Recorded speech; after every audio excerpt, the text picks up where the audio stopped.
Hello students, welcome to जीवन classes. आज का ये वीडियो पॉलिटेक्निक डिप्लोमा के सेकंड सेमेस्टर के लिए काफ़ी ज़्यादा इम्पोर्टेंट होने वाला है और सिविल ब्रांच का यह सब्जेक्ट है।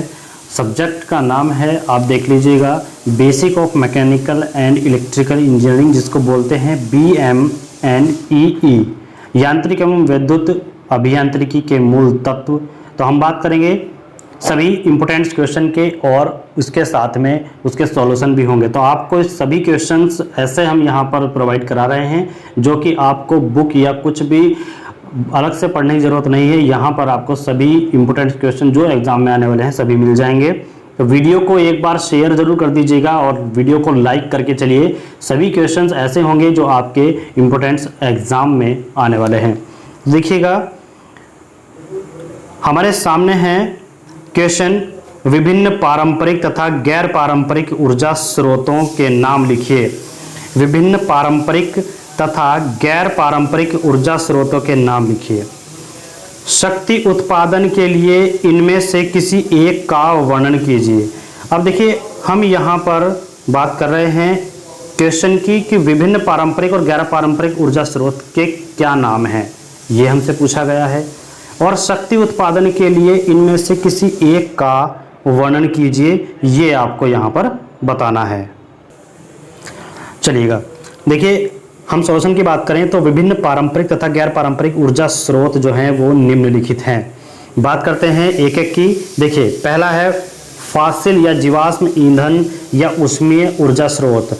दूसरा है भू ऊष्मीय ऊर्जा स्रोत, सोलर या सौर ऊर्जा स्रोत और न्यूक्लियर या नाभिकीय ऊर्जा स्रोत, हाइडल या ज्वार ऊर्जा। बात करते हैं नेक्स्ट की तो विंग या पवन ऊर्जा को लेंगे और हाइड्रो या जल ऊर्जा को भी हम ले सकते हैं। और बायोमास या जैव द्रव्य ऊर्जा स्रोत, ये सभी क्या हैं, हमारे पारंपरिक और गैर पारंपरिक ऊर्जा स्रोत हैं। ठीक है, अब देखिएगा, हम यहाँ पर बात कर रहे हैं, यहाँ पर हम बात करेंगे भू ऊष्मीय ऊर्जा स्रोत से शक्ति का उत्पादन। देखिए, भू ऊष्मीय ऊर्जा के प्रयोग से शक्ति उपजाने के लिए उपयुक्त स्थानों पर कुएं खोदे जाते हैं। यानी कि जो भी हमें उपयुक्त स्थान लगता है वहाँ पर कुएं खोदे जाते हैं। किंतु इन कुओं से निकली भाप गर्म पानी या हम कह सकते हैं कि ज्वालामुखी से निकलने वाला लावा पानी गर्म करने और भाप बनाकर भी टरबाइन या विद्युत जनित्र के उपयोग से शक्ति उपजाई जाती है, यानी कि बनाई जाती है। शक्ति प्राप्ति के अतिरिक्त भू ऊष्मीय ऊर्जा का उपयोग विभिन्न उद्योगों एवं घरेलू कार्यों में होता है। देखिए, गर्म करने की प्रक्रिया जो है हम बिना किसी भी जो ऊष्मीय स्रोत है उसके बिना नहीं कर सकते। तो इसके अंतर्गत भूमि से निकली जो भाप है गर्म पानी को पाइपों द्वारा उपयोगी स्थानों पर ले जाते हैं। और जैसे कि आप चित्र में देख सकते हैं कि ये कुएं से गर्म पानी या फिर भाप यहाँ से निकाली जा रही है, ये सीधा टरबाइन में जाएगी। फिर यहाँ पर यांत्रिक शक्ति जो है यहाँ से ट्रांसफर होगी, विद्युत जनित्र में जाएगी। विद्युत जनित्र से यहाँ पर विद्युत शक्ति का निर्माण होगा जिसे हम उपयोग में लाते हैं। अब देखिए, इस स्रोत द्वारा शक्ति प्राप्त करने से वायुमंडल दूषित नहीं होता तथा यह विधि अन्य की अपेक्षा सस्ती भी पड़ती है। अब बात करते हैं विश्व में उपयोगिता। देखिए, सन 1905 में सर्वप्रथम इटली में भू ऊष्मीय शक्ति प्लांट लगाया गया। इटली के अतिरिक्त अमेरिका, जापान, सोवियत संघ, न्यूजीलैंड, मेक्सिको, तुर्की तथा हंगरी आदि में भी इस ऊर्जा स्रोत का उपयोग हो रहा है। भारत में उपयोगिता, हमारे देश में यह ऊर्जा स्रोत अभी अपनी उपयोगिता की प्रारंभिक अवस्था में ही है। अब तक भारत में इस स्रोत के लगभग 250 स्थानों का पता लगाया जा चुका है और इस ऊर्जा स्रोत से प्रमुख क्षेत्र मणिकरण यानी कि हिमाचल प्रदेश जिसको बोलते हैं, कश्मीर, लद्दाख, खंबात तथा महाराष्ट्र हैं जिसमें यह स्थान उपलब्ध हैं। अब देखिए, नेक्स्ट आपके सामने क्वेश्चन है कि नाभिकीय ऊर्जा के कुछ प्रमुख उपयोगों का उल्लेख कीजिए। देखिए, नाभिकीय ऊर्जा क्या है।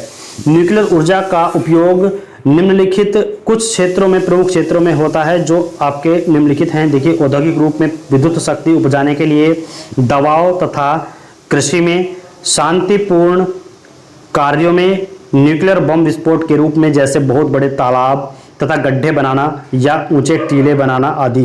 युद्ध में बमों के विस्फोट के रूप में इसका उपयोग होता है।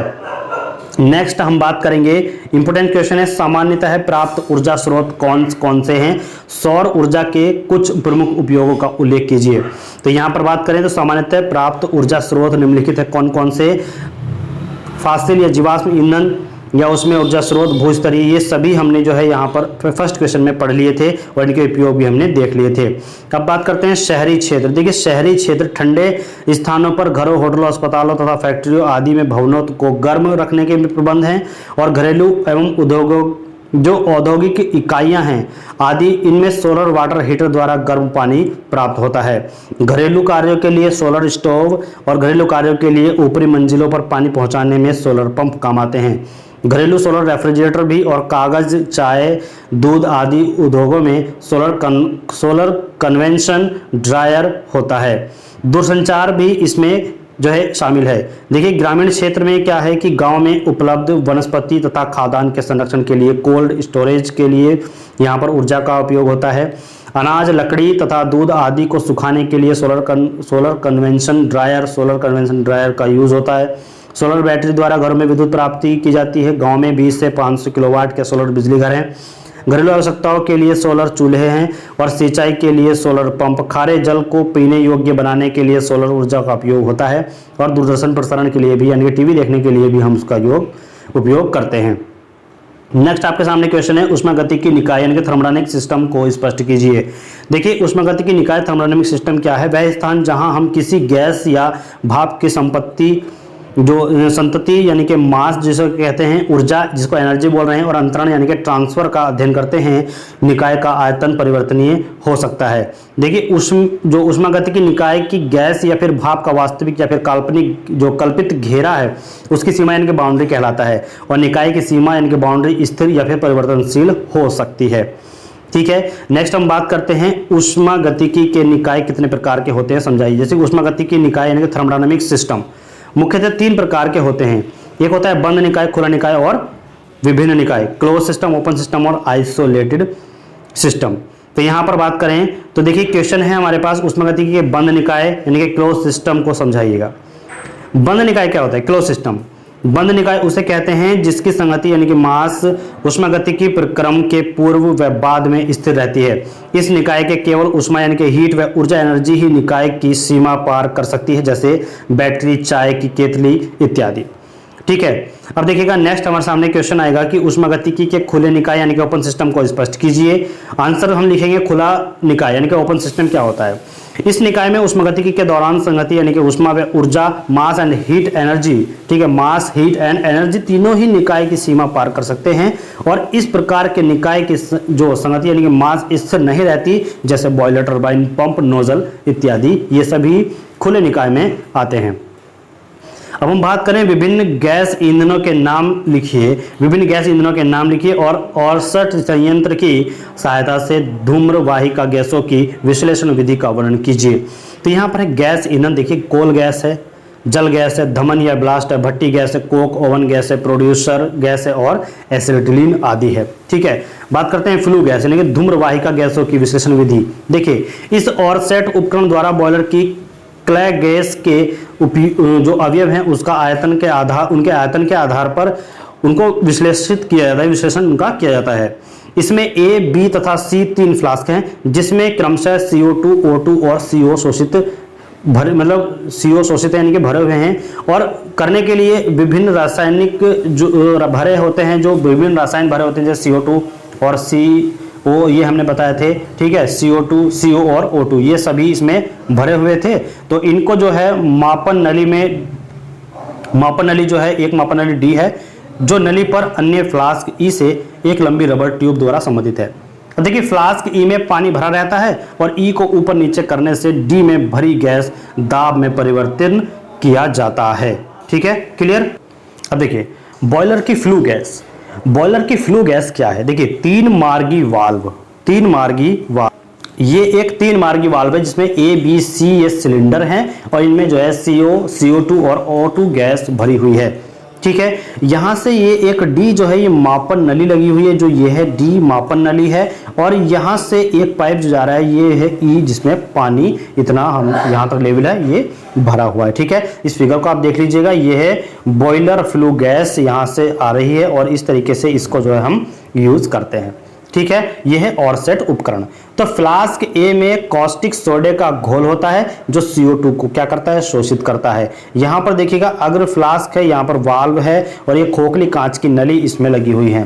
ठीक है, यहां से ये जो है ये पाइप से जुड़ा हुआ है, दूसरा पश्च फ्लास्क है और ये तेल फिल्म ऊपर है और शोषक रसायन ये इस तरीके से दिखाया गया। ये ऑरसेट उपकरण का फ्लास्क है। देखिए फ्लास्क बी में पायरोगैलिक अम्ल एवं कॉस्टिक सोडा होता है और O2 को शोषित करता है। फ्लास्क सी में हाइड्रोक्लोरिक अम्ल में क्यूप्रस क्लोराइड का घोल होता है जो CO को शोषित करता है। और फ्लास्को A, B तथा C के जो मुख हैं उन पर क्रमशः वाल्व A, B तथा C लगे रहते हैं।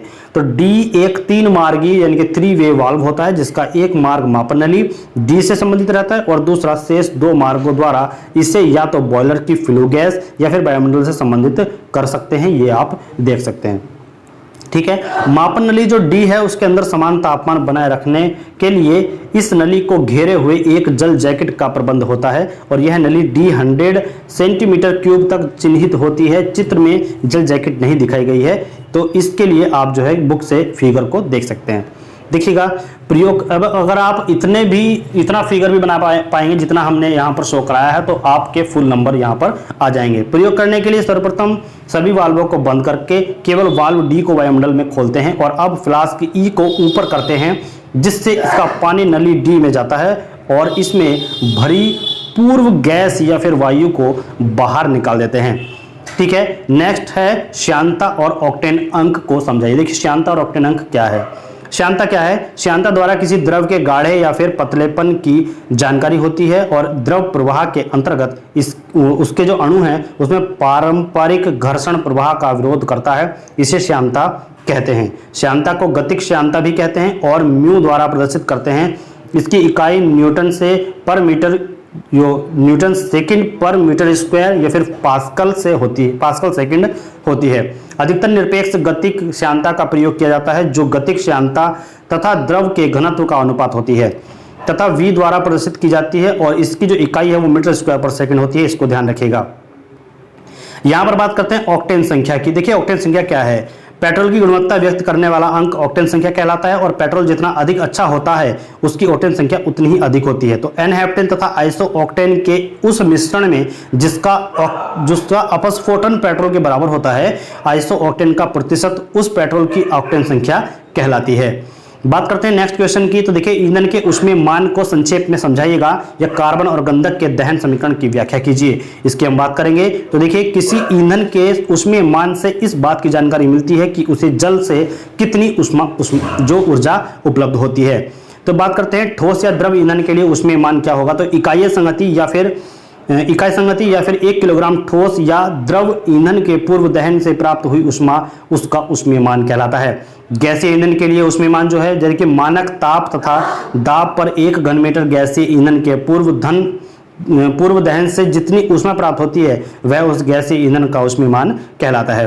कार्बन का दहन समीकरण क्या है? देखिए जब कार्बन तथा दहन ऑक्सीजन की पर्याप्त मात्रा के साथ किया जाता है तो कार्बन डाइऑक्साइड गैस बनती है और ऊष्मा उत्पन्न होती है और यह प्रक्रिया निम्न समीकरण द्वारा व्यक्त की जाती है। समीकरण क्या है? देखिएगा C+O2 = CO2 + 35 मेगा जूल पर kg कार्बन होता है। कार्बन प्लस ऑक्सीजन यहाँ पर है और कार्बन डाइऑक्साइड बनती है और दहन क्रिया यहाँ पर दिखाई देती है। तो देखिएगा अब बात करते हैं आणविक संगति का मान रखने पर। देखिए 12 + 32 = 44 यानी कि जो ये वैल्यू है CO2 और यहाँ पर देखिएगा CO2। अब देखिए यहाँ पे किस तरीके से वैल्यू रखी गई है। C की वैल्यू 12 होती है, O की वैल्यू 16 होती है, लेकिन 2 से मल्टीप्लाई करेंगे 32 हो जाएगी।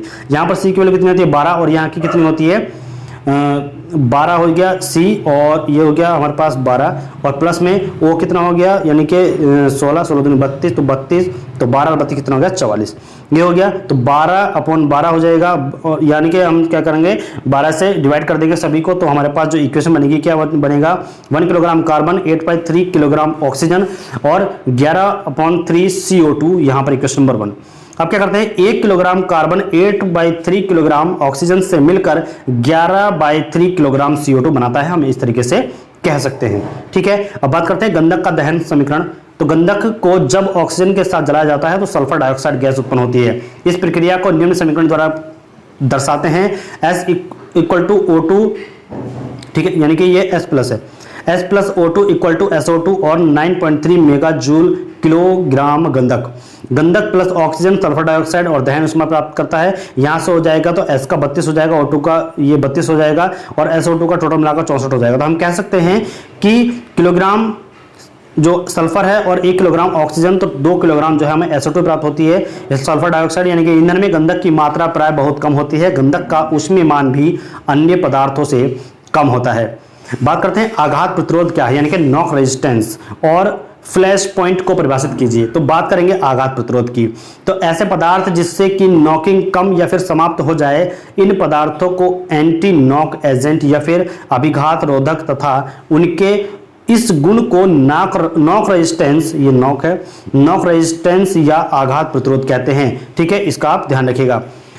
देखिए स्फुरांक यानी कि फ्लैश पॉइंट क्या है, स्फुलिंग बिंदु, तो यह वह न्यूनतम तापमान है जिस पर किसी तेल या फिर ईंधन का वायुमंडलीय वायु के साथ, जो वायुमंडलीय दाब है वायु के साथ बना, जो वायुमंडलीय वायु है, मान लो कि कोई ईंधन है वो वायुमंडलीय वायु के साथ है और उसमें बना मिश्रण क्षण भर के लिए उस समय जलता है जब एक लौ उसके समीप लाई जाती है, एकदम से जलता है और बुझ जाता है, एकदम फ्लैश मारता है। ठीक है, जैसे मान लो मोबाइल के हमने लाइट तुरंत ऑन की और ऑफ कर दी, तो इस तरीके से एक फ्लैश तरीके से हमें जो दिखाई देता है, तो ये होता है हमारे पास स्फुलिंग बिंदु यानी कि फ्लैश पॉइंट।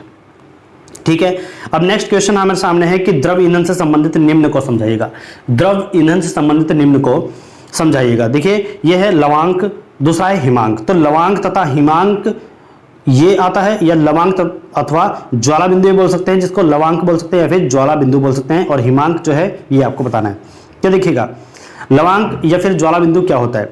लवांक किसी द्रव ईंधन का वह न्यूनतम ताप है जिस पर मानक दशाओं में इसका प्रज्वलन होता है, और जब कोई ज्वाला इसके समीप लाई जाती है तो कम से कम 5 सेकंड तक लगातार जलता रहे, तो ये होता है लवांक यानी कि ज्वाला बिंदु। अब बात करते हैं हिमांक यानी कि फ्रीजिंग पॉइंट की।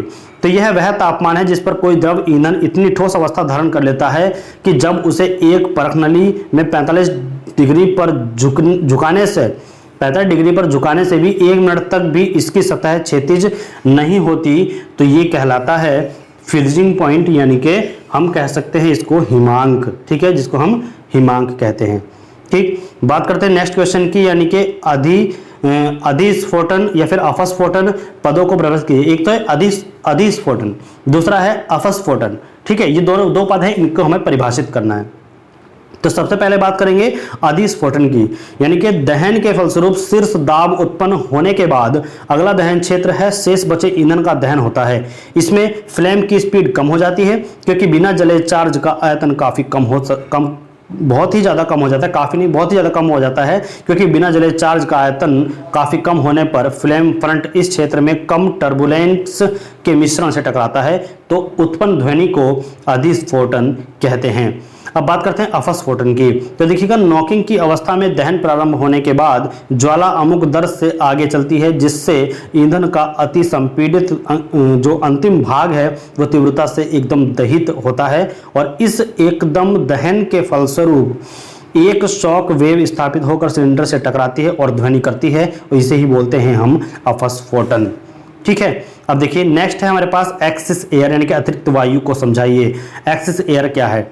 ईंधन की प्रति इकाई मात्रा के पूर्ण दहन के बिना न्यूनतम आवश्यक वायु के अतिरिक्त प्रदत्त वायु की मात्रा को अतिरिक्त वायु कहते हैं। ठीक है, नेक्स्ट आपके सामने क्वेश्चन है कि बॉयलर की भट्टी में कोयले के दहन के लिए आवश्यकता से अधिक वायु क्यों भेजी जाती है? बॉयलर की तप्त गैसों के प्रमुख अवयवों का भी उल्लेख करना है। तो दोस्तों इस क्वेश्चन को ध्यान से देखिएगा। बॉयलर की भट्टी में कोयले के दहन के लिए जो सिद्धांत रूप से ज्ञात की गई वायु की मात्रा है, इसके पूर्ण दहन के लिए पर्याप्त नहीं होती, क्योंकि वायु का जो संपर्क है ईंधन के कुछ भाग पर ही होता है और ईंधन का पूर्ण दहन नहीं हो पाता। इसलिए बॉयलर में कोयले के दहन के लिए आवश्यकता से अधिक वायु भेजी जाती है। बॉयलर की तप्त गैसों के प्रमुख अवयव जो है वो निम्नलिखित है। कौन सा? CO है, CO2 है, SO2 है, N2 है और H2O है, इसको आप याद रखिएगा। ये H2O जल नहीं है, ये केवल जलवाष्प को कहा गया है, यहाँ पर जलवाष्प ली जाएगी, ठीक है। अब देखिएगा CO यानी कि ऑक्सीजन की अपर्याप्त मात्रा में कार्बन के दहन से CO बनती है। 2C + O2 = 2CO = 10 मेगाजूल क्या पर केजी, 10 मेगाजूल पर केजी। CO2 कार्बन का दहन जब ऑक्सीजन के पर्याप्त मात्रा में किया जाता है तो तब क्या बनती है, CO2 बनती है, यानी कि C + O2 = CO2 + 35 मेगाजूल पर केजी। SO2 यानी गंधक को जब ऑक्सीजन के साथ जलाया जाता है तब SO2 बनती है, यानी कि S + O2 = SO2 + 9.3 मेगाजूल पर केजी। क्लियर है। चलिए अब देखिए नेक्स्ट क्वेश्चन हमारे पास आ जाएगा, द्रव्य ईंधन के गुणों की व्याख्या कीजिए। द्रव्य ईंधन के गुणों की व्याख्या कीजिए। देखिए द्रव्य ईंधन के गुण निम्नलिखित हैं, कौन कौन से, आइएगा। नॉक रेजिस्टेंस या फिर अभिघात रोध, श्यानता, वाष्पशीलता या फ्लैश पॉइंट, या स्फुरांक, या फिर हम बोलते हैं जमनांक जिसको बोलते हैं सॉलिडिफिकेशन पॉइंट, ठीक है। अब देखिए नेक्स्ट क्वेश्चन आपके सामने है कि स्वच्छ चित्र की सहायता से क्वार्टर जोड़ को समझाइएगा। क्वार्टर जोड़ क्या होता है, देखिए क्वार्टर जोड़ बनाने के लिए चित्र 1 या 2 के अनुसार एक छड़ के सिरे को A को कुछ बड़े व्यास का बनाया जाता है जिसे स्फिगॉट कहते हैं। तो चित्र 1 और 2 हम आगे आपको दिखाने वाले हैं, देखिएगा ये रहे, ठीक है, इसके जिक्र हो रहा है, आप ये पहले इसको देख लीजिएगा।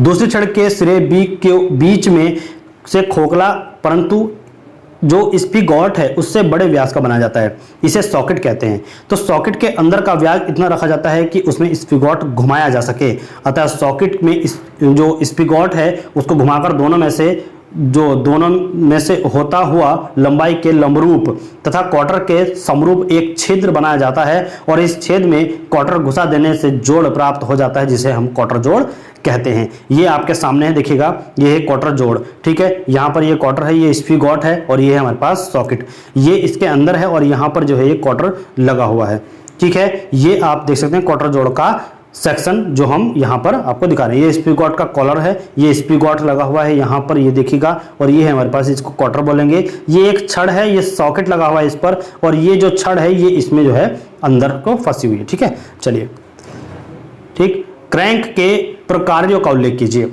देखिए क्रैंक के प्रकार क्या है, विभिन्न मशीनों या युक्तियों आदि में पश्चाग्र गति को घूर्णन गति या फिर घूर्णन गति को पश्चाग्र गति में बदलने की आवश्यकता पड़ती है और इस हेतु साधारणतः क्रैंक का प्रयोग किया जाता है और इसका सामान्य उपयोग भाप तथा अंतः दहन इंजनों में किया जाता है जहां पिस्टन की पश्चाग्र गति को शाफ्ट की घूर्णन गति में बदल जाता है। इस प्रकार हम कह सकते हैं कि क्रैंक ऐसा लीवर है जो पश्चाग्र गति को घूर्णन गति या फिर घूर्णन गति को पश्चाग्र गति में बदलने के काम आता है, ठीक है। नेक्स्ट आपके सामने क्वेश्चन है, रोलर बियरिंग के चयन का वर्णन कीजिए। रोलर बेयरिंग के चयन का वर्णन कीजिए, यानी कि किसी स्थान पर उपयोग हेतु रोलर बेयरिंग का चुनाव निम्नलिखित प्रमुख बातों या फिर कारकों को ध्यान में रखते हुए या फिर इन पर निर्भर करता है, जो भी ये बातें बताई गई हैं। सबसे पहले है भार वहन क्षमता। किसी उपयोग हेतु बेयरिंग का चुनाव प्रक्रिया को सरल बनाने के लिए बेयरिंग निर्माता द्वारा विभिन्न सूची पत्र उपलब्ध कराए जाते हैं। इन सूची पत्रों में बेयरिंग की मौलिक भार क्षमताएं प्रदर्शित होती हैं और इसके लिए उपयुक्त बेयरिंग का चुनाव करते हैं। देखिए तृतीय या अक्षीय भार, बेयरिंग पर त्रिज्येत जो यहाँ पर है त्रिज्येतीय है, यहाँ बोल सकते हैं तृतीय कार्य करने वाले तथा अक्षीय कार्य करने वाले मानव के आधार पर बेयरिंग का चुनाव करते हैं, ठीक है। शाफ्ट की गति के आधार पर कैसे, जिस शाफ्ट पर बेयरिंग का प्रयोग किया जाता है उसकी चक्र प्रति मिनट गति की बेयरिंग के चयन का कारण होती है। बेयरिंग की सेवा प्रकार, यानी कि बेयरिंग के किस प्रकार की सेवा लेनी है, एक एक कर का या फिर लगातार, इस आधार पर भी बेयरिंग को जिसे हम चुनते हैं उस पर खरा उतारना चाहिए। बेयरिंग का जीवन काल, जब किसी बेयरिंग की चक्रीय या फिर रोलिंग अवयव असफल हो जाती है अर्थात निर्धारित प्रकार से क्रिया नहीं कर पाती, तो ऐसी दशा में बेयरिंग को जो है असफल माना जाता है, यानी कि बेयरिंग भी असफल हो जाती है। अतः बेयरिंग के जीवन काल का ध्यान रखा जाता है। नेक्स्ट में बात करते हैं उपयुक्त रेखाचित्रों द्वारा सरल गियर ट्रेन तथा संयुक्त गियर ट्रेन में अंतर बताइए। देखिए सरल गियर ट्रेन और संयुक्त गियर ट्रेन में अंतर बताना है। तो देखिए सरल गियर ट्रेन क्या होती है, इस प्रकार की गियर ट्रेन में चालक तथा चलित गियरों के बीच कितने भी शाफ्ट हो सकते हैं, परंतु प्रत्येक शाफ्ट पर एक एक ही गियर लगा होता है। इस गियर ट्रेन में प्रत्येक शाफ्ट अपनी अक्ष पर ही घूमता है। देखिएगा ये हुई हमारे पास साधारण गियर ट्रेन, ठीक है। इसमें ये चलित यानी कि ड्राइवर है और ये इसका घुमाव है, ठीक है। जब ये इधर घूमेगा तो ये इधर को घूम करके ये इस साइड ऐसे घूमेगा, ठीक है, और ये इस साइड घूमेगा तो ये जो है इस साइड गति करता है, ठीक है, यानी कि ये है चालक यानी ड्राइवर और ये घुमाव है और ये हमारे पास एक इसमें मिडिल गियर है, ठीक है। ये वो होती है साधारण गियर ट्रेन जो एक के बाद एक जो है गियर जुड़े होते हैं, ठीक है। तो देखिए चित्र में ए बी सी से बनी एक साधारण गियर ट्रेन प्रदर्शित की गई है और गियर ए चालक है और सी को चलाता है, फिर गियर सी गियर बी को चलाता है जो कि चलित गियर है। क्योंकि सभी गियर एक दूसरे से संबंधित है अतः सभी जो गियरों पर एक से घेरे बने होते हैं, ठीक है। अब बात करते हैं यदि ए को जो पूर्वाम दिशा में घूमता माना जाए तो सी प्रदक्षिण में घूमता है जो कि बी को पूर्वाम घुमाता है यानी कि उल्टा घुमाता है। संयुक्त गियर ट्रेन क्या होती है? कंपाउंड गियर ट्रेन के बारे में बात करें तो इसे संयोजी गियर ट्रेन भी कहते हैं और यह गियर ट्रेन साधारण ट्रेन की तरह होती है, परंतु इसमें माध्यमिक गियर के प्रत्येक शाफ्ट पर 2 गियर लगे होते हैं और इस गियर ट्रेन में गियरों के घूमने के सभी अक्षें यानी सभी जो एक्सेस हैं अपने स्थान पर ही रहती हैं, अर्थात प्रत्येक शाफ्ट अपनी स्थिति जो स्थिर अक्ष है उस पर ही घूमती रहती है, ठीक है। ये आप देखिएगा यहाँ पर ये अब अगर बात करें तो ये प्रथम चालक है, ठीक है। यहाँ पर ये इसमें एक गियर है, एक इसके ऊपर एक इसके पीछे गियर है और एक यहाँ पर ये एक टचिंग गियर है और एक इससे टच ये होगा इसी शाफ्ट पर और इससे फिर ये वाला जो अंतिम चलित गियर है ये इससे कनेक्ट होगा। तो यहाँ पर ये एक शाफ्ट पर ही 2 गियर है, यहाँ पर यहाँ, तो ये आपको देखना होगा। तो संयुक्त गियर ट्रेन है तो आप इस तरीके से बना करके आ जाइएगा और कुछ नहीं करना है। नेक्स्ट देखिएगा एक संयुक्त गियर ट्रेन दिखाई गई है जो भी आपको अभी फिगर दिखाया गया था। इसमें गियर ए गियर बी को चलाता है और गियर सी गियर डी को चलाता है, ठीक है। और सी और डी एक ही शाफ्ट पर हैं तो हम क्या करेंगे कहेंगे कि जो सी से पावर ट्रांसफर होगी वही डी पर जाएगी, अतः गियर डी भी चलता रहता है। तो गियर ई को जो गियर ई है उसको चलाता है तो एक ही शाफ्ट पर होने के कारण गियर ई के साथ गियर एफ जो है वह भी घूमने लगता है जो अंत में गियर बी को जो है वो गति प्रदान करता है। और हम कहते हैं कि इसमें गियर सी और डी जो है एक ही शाफ्ट पर लगे हैं तो अतः इसे मतलब जो यहाँ पर चल प्रति मिनट, ठीक है, यानी कि चलित प्रति मिनट और घुमाव दिशाएं समान होंगी तो इन्हें जो है हम क्या कह सकते हैं कि संयुक्त गियर यानी कंपाउंड गियर ट्रेन बोल सकते हैं। इसी प्रकार गियर ई और एफ भी संयुक्त गियर हैं, ठीक है। अब बात करते हैं रैक तथा पिनियन पर संक्षिप्त टिप्पणी। रैक तथा पिनियन पर संक्षिप्त टिप्पणी कैसे लिखेंगे? देखिए रैक और पिनियन के बारे में बात करेंगे तो रैक उस गियर को कहते हैं जिस पर दांतों की संख्या अनंत यानी कि इनफाइनाइट होती है और 69 में रैक जो हमें चित्र दिखाया गया अभी हम दिखाएंगे तथा पिनियन दिखाई गई है, ठीक है। यानी चित्र 69 है, रैक और पिनियन ये है, ठीक है। तो ये तो है एक रैक, ठीक है, और ये है एक इसका पिनियन, ठीक। ये रैक है और ये क्या है? पिनियन है। इसको आप देख सकते हैं। तो यहाँ पर बताया गया है कि रैक तथा पिनियन का उपयोग पिनियन की घुमाव गति को रैक की सरल रेखीय गति में बदलने या फिर रैक की सरल रेखीय गति को पिनियन की घुमाव गति में बदलने के लिए किया जाता है। यहाँ पर रैक और पिनियन दिखाया गया है यानी कि पिनियन जो है वो गियर टाइप है और यहाँ पर जो रैक है ये एक जो है सीधी होती है जिस पर अनंत दांतें होते हैं, ठीक है। इस फिगर को आप ध्यान से देखिएगा और इसे जरूर बना करके आइएगा। देखिए इसको स्क्रीनशॉट ले लीजिएगा, स्क्रीनशॉट ले लीजिएगा यहाँ से। चलिएगा नेक्स्ट है स्नेहक से क्या तात्पर्य है? स्नेहकों का वर्गीकरण कैसे होता है और प्रत्येक वर्ग का एक एक उदाहरण दीजिए। अब बात करते हैं स्नेहक की। लुब्रिकेशन। देखिए लुब्रिकेंट्स क्या होते हैं? अधिक घर्षण गुणांक वाली सतहों के बीच यदि हम घर्षण गुणांक वाला कोई पदार्थ प्रविष्ट करा दिया जाए तो घर्षण प्रतिरोध का मान कम हो जाता है और घर्षण प्रतिरोध कम करने की विधि स्नेहक यानी कि लुब्रिकेशन कहलाती है। जबकि सतहों के बीच प्रविष्ट कराया गया कम घर्षण गुणांक वाला पदार्थ स्नेहक यानी कि लुब्रिकेंट कहलाता है। स्नेहकों का वर्गीकरण कैसे करते हैं आइए देखते हैं। देखिए स्नेहकों की भौतिक अवस्था के आधार पर इन्हें निम्न प्रकार वर्गीकृत किया जाता है। द्रव्य स्नेहक, अर्ध द्रव्य स्नेहक या फिर अर्ध ठोस स्नेहक, ठोस स्नेहक या गैस स्नेहक। इस तरीके से हम जो है इनको 4 भागों में देखते हैं। तो सबसे पहले बात करते हैं जो द्रव स्नेहक की। तो खनिज तेल, पशु या वनस्पति तेल आदि प्रमुख स्नेहक हैं। इसके अतिरिक्त पानी, सिलिकॉन्स और अम्लों या फिर क्षारों आदि का प्रयोग भी उपयुक्त परिस्थितियों में स्नेहक के रूप में किया जाता है। परंतु सर्वाधिक प्रयोग जो होता है वो खनिज तेलों का ही होता है। कभी कभी तेलों को आपस में मिलाकर भी प्रयोग करते हैं। इन्हें ब्लेंडिंग या फिर कंपाउंड तेल कहा जाता है। पशु तेलों में मुख्य जो तेल हैं वो लॉर्ड तेल और वनस्पति तेलों में ऑलिव तेल और रेपसीड तेल आदि होते हैं, ठीक है। संश्लिष्ट तेलों में प्रमुख सिलिकॉन तथा पॉलीएल्कोइलिन और ग्लाइकोल्स होता है। ठीक है, तो ये है प्रमुख जो लुब्रिकेंट थे, द्रव लुब्रिकेंट। ठीक है, अब बात करते हैं अर्ध द्रव या फिर अर्ध ठोस स्नेहक। तो इसमें प्रमुख ग्रीस, देखिए ग्रीस होता है और गाढ़ा खनिज तेल होता है। इनका उपयोग कम गति तथा अधिक दाब वाले मशीन अंगों में किया जाता है जहां तेल नहीं रुक सकता। अब देखिए ठोस स्नेहक, ठोस स्नेहक के बारे में बात करें तो प्रमुख ठोस स्नेहक जो है वो ग्रेफाइट होता है और इसके अतिरिक्त मोलिब्डेनम डाइसल्फाइड, लेड ऑक्साइड, जो अभ्रक है, मोम है, साबुन है, सोपस्टोन है और चूर्णित शीशा है, प्लास्टिक तथा फ्रेंच चौक या फिर सेल खड़ी आदि का प्रयोग भी ठोस स्नेहकों के रूप में किया जाता है। ठीक है, अब बात करते हैं नेक्स्ट क्वेश्चन। एक सरल रैखिक चित्र की सहायता से एक आर्द्र तथा स्नेहक तंत्र की कार्यप्रणाली को समझाइए। तो देखिए आर्द्र होंदी तंत्र हमने लिया है, तो यह तंत्र साधारणतया ऑटोमोबाइल इंजनों में प्रयोग किया जाता है और इस तंत्र में भी स्नेहक तेल इंजन क्रैंक खोल की तली पर होदी में पर्याप्त मात्रा में भर दिया जाता है। देखिएगा यहाँ पर ये फिगर है, देखिए ये तेल दाब गेज है, ये ईंधन या फिर मशीन के विभिन्न स्थानों को जो स्नेहक तेल है वो यहाँ पर नापता है। ठीक है, ये मुख्य मार्ग कहलाएगा। और यहाँ पर हम बात करें तो ये स्नेहक तेल है जो भरा हुआ होगा। ये तेल छानक है, जो तेल यहाँ से छनकर जाएगा, कोई भी अपशिष्ट पदार्थ यहाँ पर ना जा सके। ये तेल पंप होगा जो इसको यहाँ पर पंप करेगा और ये होंदी है जिसमें तेल भरा हुआ है। ठीक है, तो ये कहलाएगा आर्द्र होंदी तंत्र। तो इसको आप जो है एक बार स्क्रीनशॉट ले लीजिएगा और जल्दी से इसको जो है आप बना लीजिए। नेक्स्ट आपके सामने क्वेश्चन हम देखेंगे आगे। तो आर्द्र होदी तंत्र में होदी में से तेल, जो जिसे हम हौजी बोलते हैं, इसको होदी कहा गया है, तो इसमें से तेल छानकर साफ किया जाता है और तब स्नेहक के लिए मार्ग पर एक पंप द्वारा भेजा जाता है जहां से तेल विभिन्न नलियों द्वारा बेयरिंग भागों में पहुंचता है और स्नेहक के पश्चात होदी में वापस गिरता है। ठीक है, इसमें स्नेहक मार्ग यानी कि पाथ ऑफ लुब्रिकेशन ऐसा होता है जिसमें स्नेहक करने के पश्चात तेल स्वतः ही होदी में गिरता है। ठीक है, फिर उसी चक्र में भेजा जा सकता है और इस प्रकार लगातार स्नेहक होता रहता है। और चित्र में हमें दिखाया गया है कि यह तंत्र प्रदर्शित किया गया है कि तेल का दाब मापने के लिए मुख्य मार्ग में एक तेल दाब भी लगी रहती है जिससे तेल का दाब मापा जा सके। ठीक है, अब बात करते हैं ओम के नियम की। ओम का नियम क्या है? देखिए ओम का नियम काफ़ी ज़्यादा इंपॉर्टेंट है, तो इसलिए इसे हम देख ही लेते हैं। यदि किसी चालक की भौतिक अवस्था जैसे ताप में कोई परिवर्तन न हो तो उसके सिरों पर लगाए गए विद्युत विभवांतर तथा उसमें बहने वाली विद्युत धारा का अनुपात जो है वो नियत रहता है, कांस्टेंट रहता है।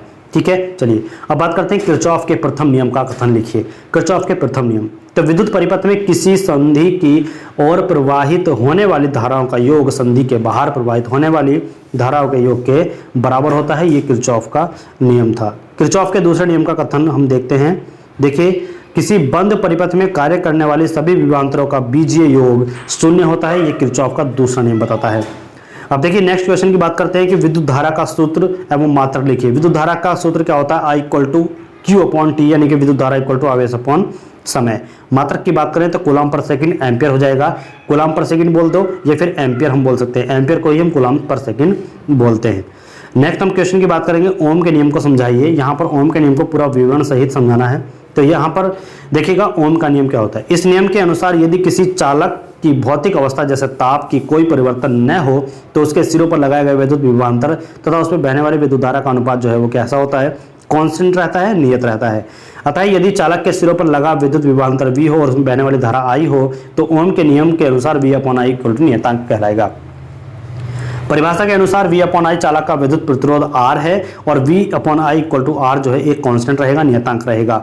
इस प्रकार ओम के नियम के अनुसार जब तक किसी चालक का ताप तथा अन्य भौतिक अवस्था नहीं बदलती, जब तक चालक का जो प्रतिरोध है वो नियत रहता है और चाहे चालकों के सिरों के बीच कितना भी विद्युत विभवांतर क्यों न लगाया गया हो। यदि लगाया गया विद्युत विभवांतर V तथा चालक में प्रवाहित धारा I के बीच ग्राफ खींचे तो एक सरल रेखा प्राप्त होगी और ओम का नियम केवल धातु चालकों के लिए ही सत्य होगा। क्लियर है? चलिए अब देखिएगा यहाँ पर एक फिगर दिखाया गया है कि ये जो है ये आपका यहाँ पर हम बना देते हैं, ये इस तरीके से है। ठीक है, ये I है और ये V है। तो यहाँ पर ये क्या होगा, I और V के जो प्रोपोर्शन होगा कांस्टेंट तरीके से एक R है। ये होता है ओम का नियम का जिसमें फिगर आपको बनाना है। ठीक है, चलिए देखिए नेक्स्ट है आपका किरचॉफ के दोनों नियमों का उल्लेख कीजिए। तो किरचॉफ के जो नियम है हमने अभी बताया था, लेकिन एक बार फिर से देख लेते हैं कि सरल परिपथों में धारा की गणना केवल ओम के नियम से ही की जा सकती है तथा परिपथ में विभवांतर, तुल्य प्रतिरोध इत्यादि श्रेणी तथा समांतर संयोजन विधि से ज्ञात किए जा सकते हैं। परंतु जटिल परिपथ में क्या होता है कि जो न तो श्रेणी परिपथ में है और न ही समांतर परिपथ में है, तो साधारणतः ओम नियम तथा श्रेणी या समांतर परिपथ विधि से उसको हल नहीं किया जा सकता। तो इन परिपथों में धारा, वोल्टेज, प्रतिरोध इत्यादि किरचॉफ के नियमों से ही ज्ञात कर सकते हैं। किरचॉफ के दो नियम है। पहला नियम क्या कहता है कि इस नियम के अनुसार विद्युत परिपथ में किसी संधि पर मिलने वाली सभी धाराओं का बीजगणितीय योग कैसा होता है? शून्य होता है। अब विद्युत परिपथ में किसी संधि की ओर प्रवाहित जो होने वाली धारा हैं, ठीक है, उनका योग संधि से बाहर प्रवाहित होने वाली धाराओं के योग के बराबर होता है। अतः हम कह सकते हैं समेशन EI इक्वल टू 0। ठीक है, समेशन EI इक्वल टू 0। तो धारा का चिन्ह जो है, जो साइन कन्वेंशन होता है, वो कैसा? संधि की ओर प्रवाहित होने वाली धाराओं को धनात्मक, संधि की ओर जो प्रवाहित होती है उनको धनात्मक कहा जाता है, संधि से बाहर आने वाली को उन्हें ऋणात्मक माना जाता है। क्लियर है? चलिए देखिएगा, यहाँ पर है ये संधि है, इस पर आने वाली धारा को हम प्लस मान रहे हैं और जाने वाली को हम क्या मान रहे हैं? ऋणात्मक मान रहे हैं। ठीक है, या फिर आने वाली को ऋणात्मक मानो या फिर जाने वाले को धनात्मक मानो, एक को ये, यानी कि एक के उल्टे एक दूसरे के उल्टे माना जाते हैं। ठीक है, अब देखिए चित्र में संधि O प्रदर्शित की गई है और इसमें 5 धाराएं हैं, I1, I2, I4 और I3, I5। ठीक है, प्रवाहित हो रही है। इसमें धारा को हमें प्रवाहित होता हुआ दिखाया गया है, लेकिन साइन कन्वेंशन अलग अलग है। इन धाराओं में I1, I2, I5 संधि की ओर है और I3, I4 संधि से बाहर है।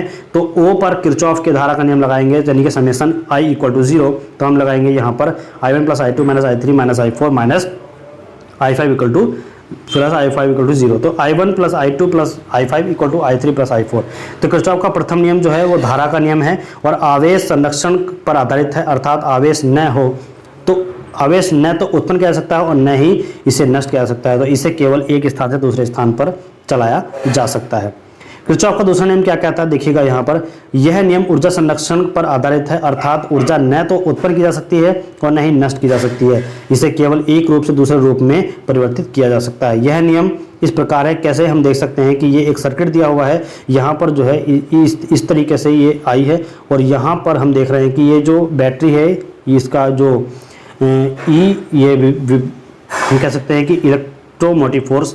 तो यहाँ पर जो E दिखाया गया है ये बैटरी का है और यहाँ पर ये I है और यहाँ पर ये जो है R है, एक रेजिस्टेंस लगा हुआ है, धारा जो है इस साइड को प्रवाहित हो रही है।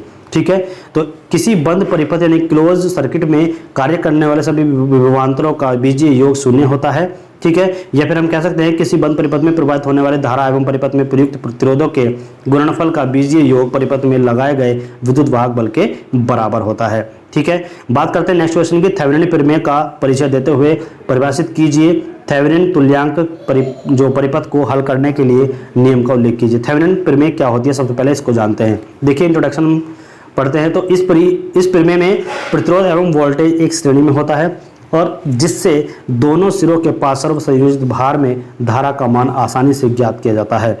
परिभाषा की बात करें तो इस प्रमेय के अनुसार किसी दो सिरे वाली प्रदाय जाल को तुल्यमान विद्युत वाहक बल Vth वाले एक स्रोत के साथ श्रेणी में संलग्न कर एवं तुल्यमान प्रतिरोध Rth द्वारा जो हम करते हैं प्रतिस्थापित, उसको किया जा सकता है। ठीक है, अब देखिए थेवेनिन तुल्यांक परिपथ हल करने के नियम क्या हैं। देखिए ये एक सर्किट दिखाया गया है, यहाँ पर जो है Vth वोल्टेज की बैटरी है, यहाँ पर R1 है, R2 है और R3 है, ये एक जो है यहाँ पर रेजिस्टेंस लगा हुआ है। ठीक है, तो यहाँ से इसको ध्यान रखिएगा। ध्यान रखने पर हम जो है इसमें इस तरीके से देखेंगे कि A जो है, अब हम इस प्रमेय के अनुसार भार प्रतिरोध RL में धारा का मान ज्ञात करना चाहते हैं। तो अगर RL को हटा दें तो CF के बीच खुला परिपथ ओपन सर्किट हो जाएगा। तो CF के पार्श्व अक्रॉस में विभवांतर को ज्ञात करते हैं तो VBE equal to VCF equal to IR2 हो जाएगा, वो प्रतिरोध में वोल्टा पाथ। ठीक है, यहाँ पर आप देख सकते हैं। तो इसको ये VRth यानी कि इसको हमने ओपन कर दिया तो यहाँ से आपको इसका इस तरीके से सर्किट दिखाई देगा। यहाँ पर I परिपथ में बहने वाली धारा I है और इसका मान जो है I equal to Vth upon R1 plus R2 हो जाएगा। तो I equal to Vth R2 upon R1 plus R2। ठीक है, अब देखिएगा जब हम भार प्रतिरोध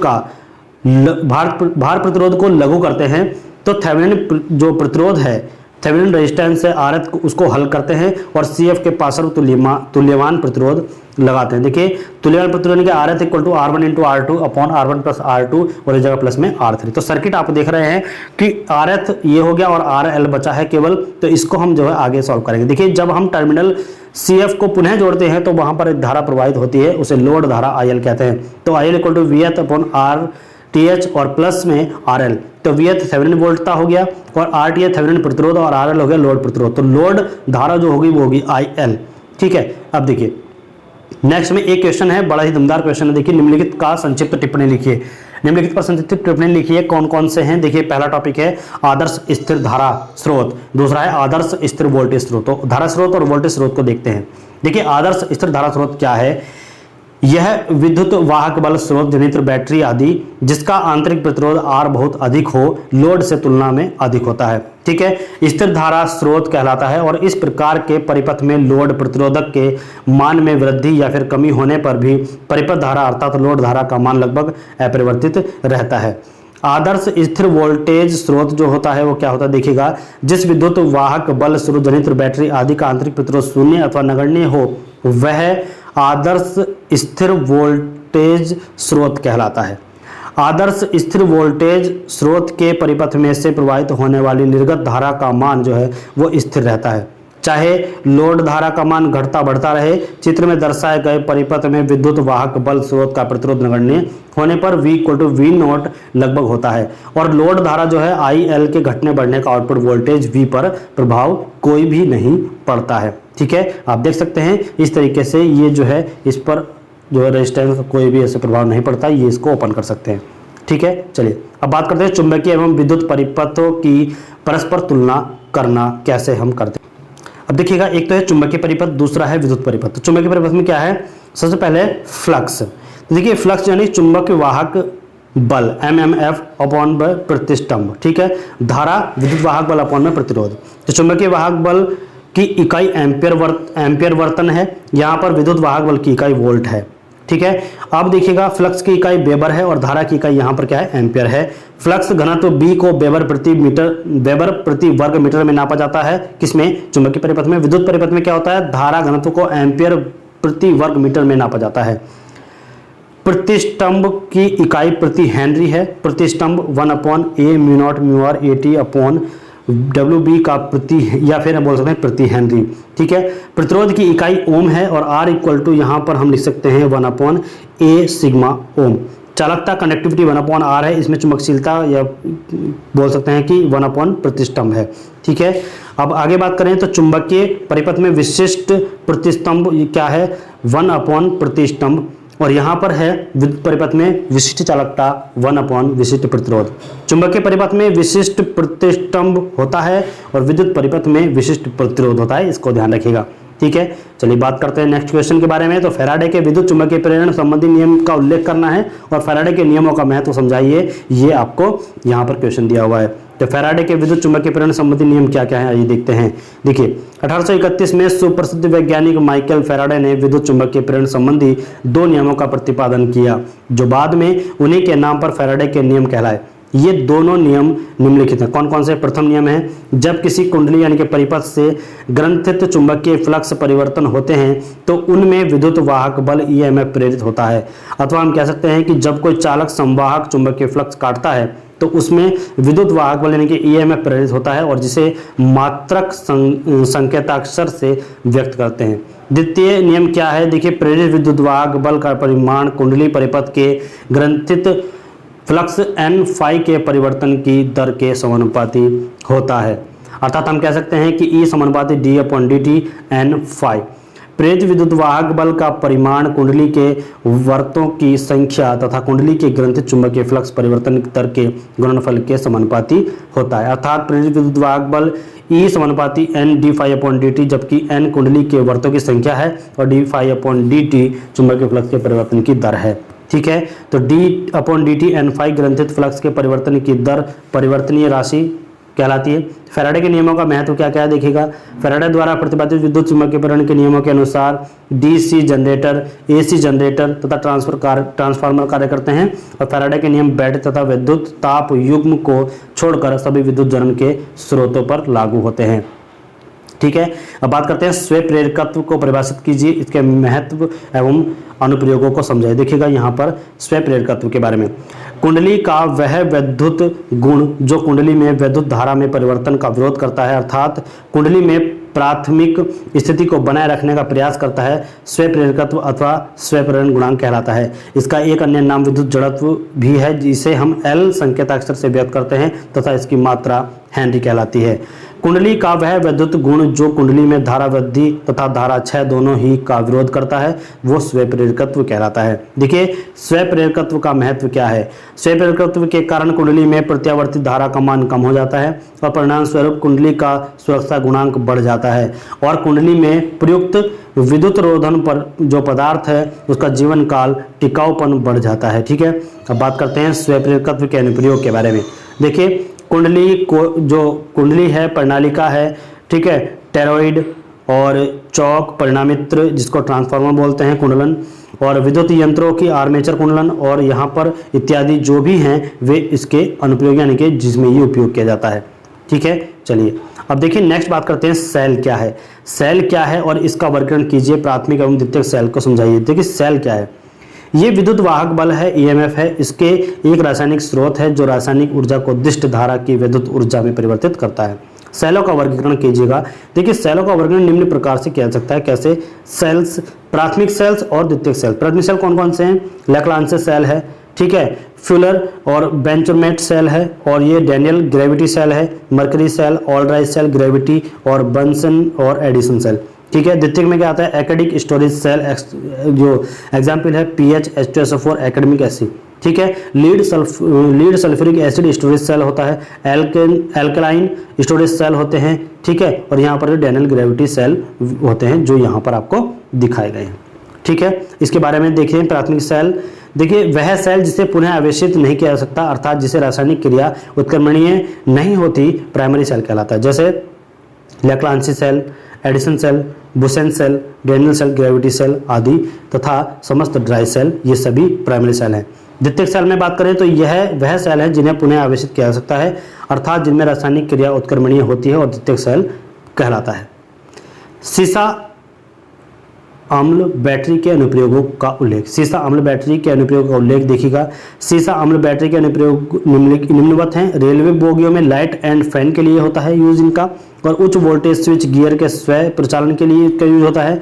खादानों प्रयोगशालाओं के जो प्रकाश व्यवस्था है उसके लिए, और प्रदूषण रहित स्वचालित स्कूटरों, कारों, छोटे ट्रकों आदि के प्रचालन के लिए होता है। स्वचालित वाहनों में लाइटिंग के लिए यूज होता है, और विद्युत उपकेंद्रों में स्विच गियर परिपथ में वियोजक ट्रिप रिले के प्रचालन के लिए इसका यूज होता है।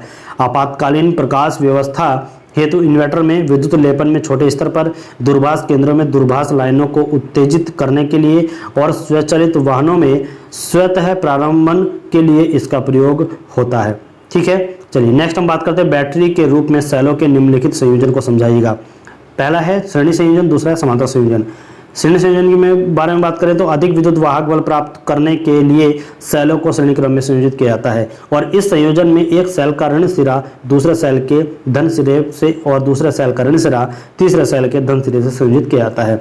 और इसी क्रम में सेलों की आवश्यकता संख्या में, जो आवश्यक संख्या में संयोजित कर सकते हैं, जो भी और भी संख्या बढ़ा सकते हैं। तो श्रेणी समूह में यदि सभी सेलों का विद्युत वाहक बल समान हो तो कुल विद्युत वाहक बल क्या हो जाएगा, ये देखते हैं कि ET = NE, और यहाँ पर देखिएगा इस तरीके से ये सेल जो है ये सभी श्रेणी क्रम में जुड़े हुए हैं। ठीक है, तो सेलों का क्या कहलाएगा? श्रेणी क्रम कहलाएगा।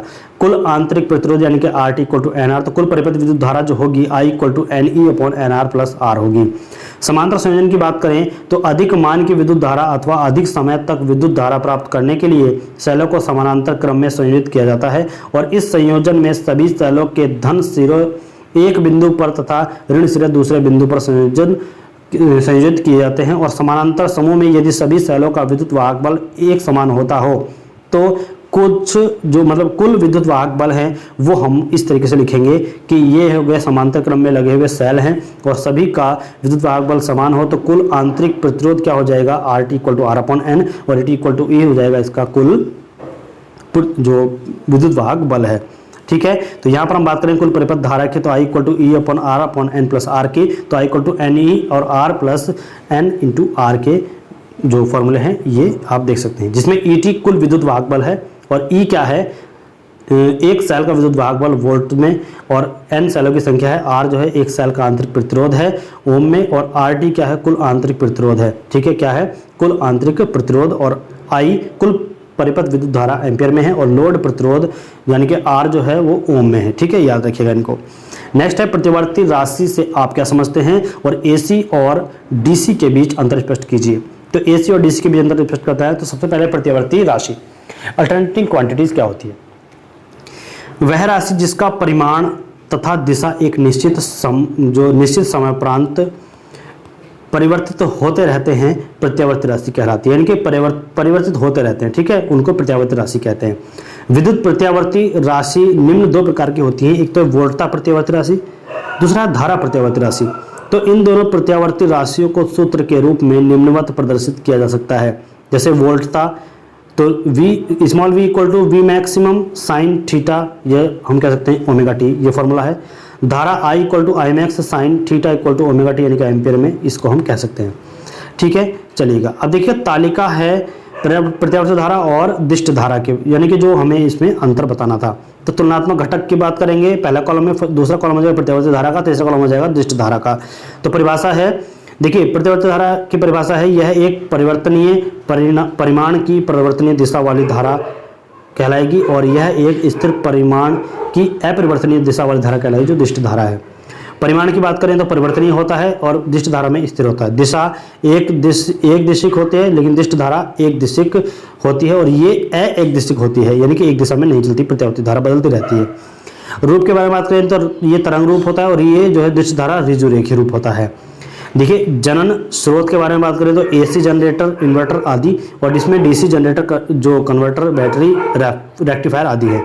अनुप्रयोग के बारे में बात करें तो प्रेरण प्रारूपी यंत्र, यानी कि इसके जो प्रयोग होते हैं, प्रेरण प्रारूपी यंत्र है, उपयंत्र, माप यंत्र, उपस्कर और उपकरण आदि युक्तियां जैसे इंडक्शन मोटर, इंडक्शन माप यंत्र और induction furnace, induction welding transformer आदि।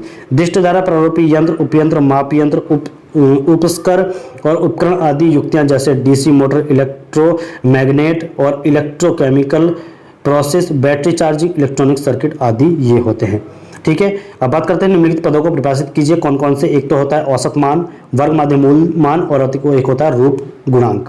ठीक है, औसत मान की बात करें तो देखिए प्रतिवर्ती राशि वोल्टता या धारा जो भी है उसके सामान्य माध्य मान को औसत मान कहते हैं। वोल्टता तथा धारा के औसत मानों को क्रमशः V एवरेज या फिर VA के नाम से और फिर I एवरेज या फिर IA से हम इसको प्रदर्शित करते हैं। ठीक है, इसे माध्य मान यानी कि मीन वैल्यू नाम से भी जाना जाता है और सूत्र के रूप में इसे निम्न प्रकार से लिखते हैं जैसे V average equal to V maximum upon π/2 और यहाँ पर 0.636 V मैक्सिमम वोल्ट, ये हम V एवरेज को लिखते हैं। यहाँ पर I एवरेज को लिखेंगे 0.6361 I मैक्स एम्पियर। ठीक है, चलिए अब देखिए वर्ग माध्य मूल चाल क्या होती है। वर्ग माध्य मूल मान क्या है, प्रतिवर्ती राशि यानी कि वोल्ट या धारा। ठीक है, प्रत्यावर्ती राशि जो होती है यानी वोल्टता को कह दो या फिर धारा कह दो, ये दोनों ही प्रत्यावर्ती धारा राशि हैं। इसके वर्ग के औसत वर्ग मूल मान को वर्ग माध्य मान कहते हैं। तो वोल्टता मान धारा के वर्ग माध्य मूल मानों की क्रम से VRMS या फिर V और IRMS या फिर I संकेतों से व्यक्त करते हैं और इसे प्रभावी मान यानी इफेक्टिव वैल्यू, वास्तविक मान रियल वैल्यू, मापन मान मेजरिंग वैल्यू, आभासी मान वर्चुअल वैल्यू और RMS वैल्यू आदि नामों से भी जाना जाता है। सूत्र के रूप में इसे हम निम्नवत प्रदर्शित करते हैं, आइए देखते हैं। देखिए VRMS इक्वल टू हो जाएगा 0.707 V मैक्स वोल्ट और IRMS हो जाएगा हमारे पास 0.707 I मैक्स एम्पियर। ठीक है, चलिए नेक्स्ट हो जाएगा रूप गुणांक क्या है, फॉर्म फैक्टर क्या होता है। यह प्रत्यावर्ती राशि वोल्टा या फिर धारा के वर्ग के माध्य मूल मान तथा औसत मान का अनुपात होता है। इसे हम के से प्रदर्शित करते हैं और इसे आकृति गुणांक यानी कि शेप फैक्टर भी कहते हैं। सूत्र के रूप में इसे हम देखें तो रूप गुणांक का मान क्या होता है, वर्ग माध्य मूल मान यानी कि RMS value upon average value. तो प्रत्यावर्ती राशि की ज्यावक्रीय तरंग के लिए रूप गुणांक का मान जो होता है वो K F V R M S upon V average होता है और मान होता है 1.11। क्लियर। चलिए अब देखिए के एफ इक्वल टू 1.11 होता है, ये आप याद रखिएगा, ये वैल्यू इनके पाई बाय √2 ठीक है। चलिए अब नेक्स्ट में हम बात करेंगे यहाँ पर, आप यहाँ पर देख लीजिएगा कि जो भी हमने क्वेश्चन यहाँ पर आपको बताए हैं, जो भी क्वेश्चन हमने यहाँ पर बताए हैं सभी जो है आप अगर तैयार कर लेते हैं तो आप जो है यहाँ पर 50 में से 40+ नंबर आप तो जो है ले आएंगे। तो थैंक्स फॉर वॉचिंग, मिलते हैं नेक्स्ट वीडियो में। तो थोड़ा सा आप सपोर्ट कीजिएगा जीवन क्लासेस को, जिससे कि आपका ये जीवन क्लासेस परिवार, जीवन क्लासेस जो हमारी फैमिली है ये आगे बढ़ सके और आगे भी सुचारू रूप से जारी रह सके। Thanks for watching, please support जीवन क्लासेस।